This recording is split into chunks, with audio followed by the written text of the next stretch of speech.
যাদের জাল খাওয়া পছন্দ আজকের রেসিপিটা দেখার পর তাদের জিভে পানি এসে পড়বে, এত বেশি টেস্টি ছিল। তো এখানে প্রথমে আমি মাছটাকে পানি দিয়ে ভালো করে সিদ্ধ করে নেব। তো সিদ্ধ করা হয়ে গেলে মাছ থেকে কাঁটাগুলো আমি বেছে নিব। কাঁটাগুলো বাছা হয়ে গেলে আমি ফ্রাই প্যান গরম করে ফ্রাই প্যানে তেল দিয়ে দেব 1 কাপ পরিমাণ পেঁয়াজ কুচি। পেঁয়াজগুলোকে ভালো করে তেলের উপরে ভাজতে হবে। ভাজা হয়ে গেলে দিয়ে দেব মরিচের গুঁড়া। এই ভর্তাটা খেতে কিন্তু মরিচের গুঁড়া বেশি দেওয়া লাগে। তারপরে দিয়ে দেব স্বাদ মতো লবণ, আবারও দিয়ে দেব পরিমাণ মতো রসুন বাটা।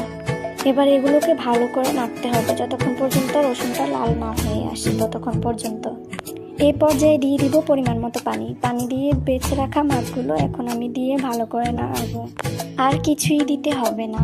এবার সবগুলো উপকরণ তেলের উপরে ভালো করে ভুনতে হবে। তো দেখেন আমার ভর্তাটা কি সুন্দর কালার হয়ে আসতেছে। যখন দেখবেন এর উপরে তেল বেশি উঠেছে তখন বুঝবেন পুরোপুরি ভর্তাটা কমপ্লিট হয়ে গেছে। চাইলে কিন্তু এই ভর্তাটা দুপুরবেলা গরম ভাতের সাথেও খাওয়া যায়, আবার সকালবেলা পান্তা ভাতের সাথেও খেতে কিন্তু খুবই ভালো লাগে। এই ভর্তাটা আমি বেশ কয়েকদিনের জন্য সংরক্ষণ করে রেখে দেব। বেশি করে রেখেছি আমি একটু একটু করে খাবো বলে তাই।